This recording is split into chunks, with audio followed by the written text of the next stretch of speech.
What's up, ladies and gentlemen of YouTube? Boogie2988 coming at you live once again through the power of the internet. And what a hell of a week. Oh my goodness. Let's talk about this very bad, no good week since I got home from Vidcon. And let's talk about the very bad, no good week of Vidcon itself. It has been quite the interesting 2 weeks for your good old pal Boogie. And, some of you are pretty mad at me right now. Hopefully this video will change it. For those of you who are not mad at me, hopefully this one will not piss you off. I am going to talk about some tough topics in here, but mostly I'm going to talk about the good stuff first. Let's talk about the good stuff first. Number one, if you haven't heard the h3H3 podcast that I was on, if you're not familiar with h3H3, Ethan and Eli Klein, I think you should get familiar with them. And there is I'll put a link to it maybe, but if not, just Google h3H3 podcast Boogie2988, and you'll find it's 2.5 hours of me talking to two of my favorite creators, and we had a blast. I took a few risky jokes, and I took a few risky anecdotes and stuff like that, but for the most part, it's just the kind of stuff you can expect from here. Very different from what I do on Twitch. It's just me hanging out with those guys and talking. I do feel, in retrospect, having listened to it now, I did probably cut Ethan off way more often than I wished I had. But I often, I want to just like get the last word in. That's so frustrating for me. I've never been very good at interviewing, and I've never been good at getting interviewed. But I think it's a good listen, and I think that you will enjoy it. And if you're here from that, hi. This is my rambling series in which I just talk about myself and life, the universe, and things around me, and things that are particularly interesting to me. And I'll talk about YouTube and myself, just things that, this is pretty much just a diary for me, and stuff like that. So, what other good stuff is there?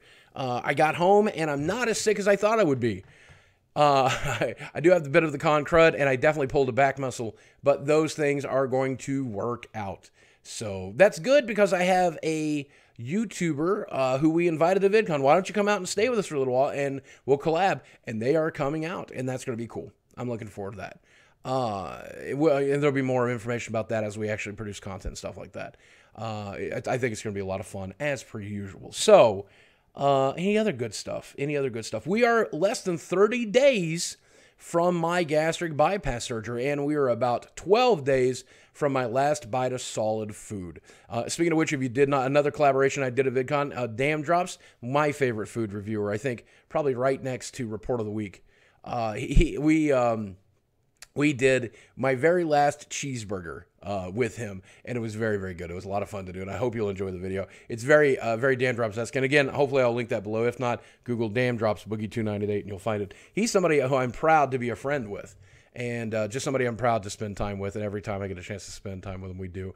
And it was our first, and I guess presumably last food review, unless he wants to do a protein shake or some vegetables in the post-surgery world. But yes, gastric bypass, I did talk about that on the h3H3 podcast, and we're 30 days away from it, and I'm hesitant and I'm nervous, but I'm excited because I have met, and at VidCon, dozens of people who have gotten the surgery, survived it, and done very well with it. I'm super excited for it. VidCon also, again, another opportunity to just meet a lot of fans and spend a lot of time with fans. And as always, I love doing it. Again, whenever I'm at home and I'm just kind of like sitting in this room, in this house here in Arkansas, and I have my wife, my dog, and my handful of friends, we don't really ever like talk about, the YouTube stuff a lot. My wife lets me, vent, and she helps me with the job. But for the most part, I never get like any of the positive feedback. And I do see it on my screens during Twitch streams and in the comments section. But to be honest, I see almost as much hate and almost as much negativity. And so sometimes it's difficult to really understand the impact I have. But when somebody walks up to you and hugs you and says, you make me feel comfortable in my own body, when somebody tells you that they love you and somebody tells you that you kept them from harming themselves, or you've taught them, so many people who said, Boogie, you served as a bad example for me. And I don't want to end up like you when it comes to your weight. So I've lost 500 pounds, 50 pounds, 100 pounds, 150 pounds, 200 pounds. I looked into weight loss options. I looked into surgery. I started hitting the gym. When I encourage people to do that, that's the best feeling in the world. And I must have encouraged thousands of people by now. And it feels great. It feels great. So thank you for letting me intervene on your life and keep you from making the same mistakes I've made. Speaking of mistakes I made this week, this last week has been fairly interesting, and I won't get too much into it. If you have not seen the other videos because they're drama, I don't want to make this video into drama, but suffice to say, a lot of people feel I made a huge mistake over the last week and the way that I handled myself and one of the things I did at VidCon. And here's the thing, going into that situation, I knew that no matter how I handled it, it was going to get me a lot of hate and a lot of anger and a lot of frustration. I'm satisfied with this level of hate and frustration and anger because I was true to myself. I did what I most wanted to do, not what was going to be most popular, not what other people felt like I should do. And a lot of people are like, Boogie, this is it. This is the end of your career. You screwed the pooch. Well, here's the thing. I don't think that's the case. But if it is, I'm glad that it's going out because I was too nice to somebody. Maybe somebody who a lot of people feel don't deserve it, and maybe objectively doesn't, but I was still too nice to that person. And that's something I can live with. That's something I can lay my head down on my pillow at night and say, you know what? It's okay that I did that. I think a lot of people want me to be a warrior. They want me to fight. They want me to throw punches. I'll never be that guy. And in fact, I've actually seen a lot of people saying, Boogie, we need to red pill Boogie. We need to red pill Boogie. Well, I tell you, I took that pill years ago. And I digested it, and I've pooped it out. And a lot of it did stay up here in this old noggin of mine. And if you know me, I am a moderate, but I lean left. Not very far left, certainly not extreme left, but I lean left. And my liberalism is very simple. It's a very simple concept. It's very much rooted in the 80s and 90s of tolerance, or of liberalism, which is tolerance. Learn to tolerate the people around you. Yes, maybe someone in the neighborhood has a different religion than you. You know, the Catholics have to tolerate the Baptists, and the Baptists have to tolerate the Pentecostals, and the Pentecostals have to tolerate the Muslims, and the Muslims have to tolerate the Jews. You know, you have to be able to tolerate the people around you, even if they're a different color, even if they have a different sexual orientation, even if they have a different lifestyle than you. You have to tolerate the people around you. And the flip side of that coin is, no matter who you are, even if you are one of those things, or maybe even someone who dislikes those things, as long as you're participating in the tolerance, everyone has to tolerate you. And I think that is the root of one of my biggest problems, is we're not in a time of tolerance anymore. We're in a time of attacking and destroying and ripping things apart, right? And maybe some people feel that they're only doing that to defend themselves, but you know, they destroy stuff back. And so we just start ripping the world down. I think that level of liberalism was kind of all about building stuff up, and now we're all about destroying things. And I just can't participate in that system. I'm always going to be the guy who tries to build stuff up. You know, that's always going to be me. I will say, when it comes to modern liberalism, I don't understand the extremism. And I don't, like, a lot of the stuff doesn't make sense to me. Like the self-hating. I hate myself because I'm white. I hate myself because I'm straight. I hate myself. And when I use those words in that video, I never meant to convey that, because that's not how I feel about myself. I've never felt that way about myself. And in fact, when people tell me that I'm a straight white male and that has put me in a position of privilege, I kind of scoff at that idea, because I grew up in poverty, so I don't know where that privilege kicked in. Here's what I will say. I think as a white person, when I get pulled over, I have a pretty reasonable expectation I'm not going to get shot. So that's probably where my white privilege really kicks in. I've been pulled over quite a few times. I would say that my being straight made it a lot easier to get through high school, because the gay kids in my high school, they did not get treated nice. And so I didn't get treated nice in high school either. But it wasn't because I was gay. It's because I was fat and weird and poor and ugly. But still, so maybe that. And as for being male, I don't know. I've never been the man's man, a male's man, or a man's male. So I don't really know where that's helped me. Mostly because I've been a shut-in. But I use that terminology on stage and in places like that, because you're communicating with people who do feel those things about me and will label me that way. And I think it can help them understand that I've tried to apply that label to myself. It still doesn't protect me.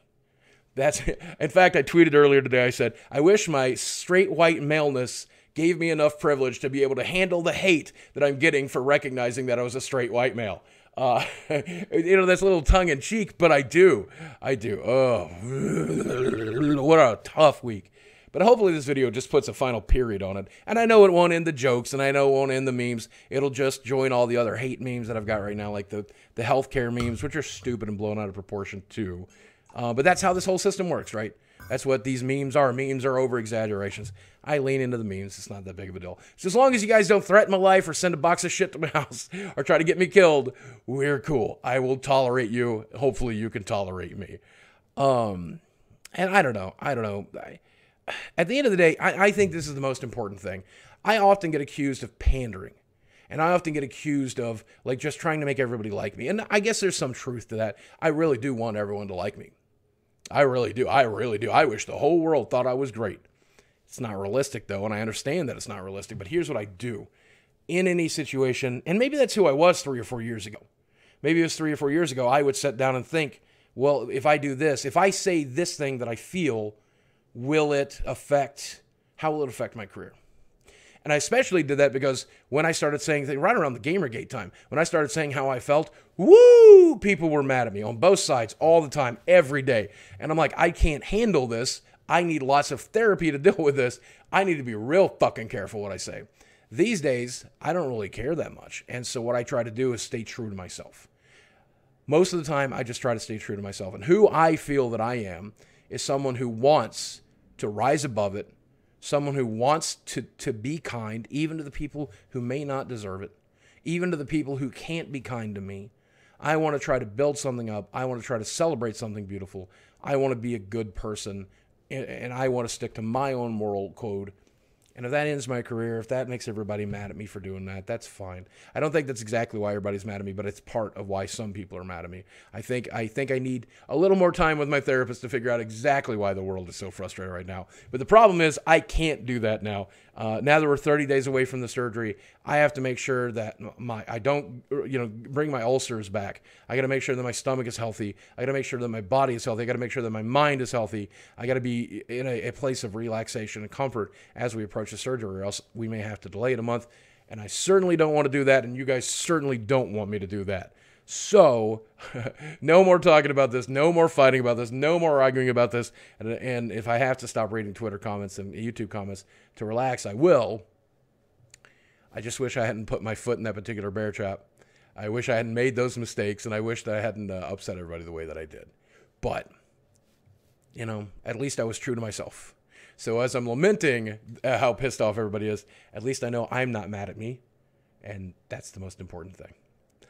All right, guys. Thanks for watching. I love you very much. I hope you have a great weekend. I hope you play some video games.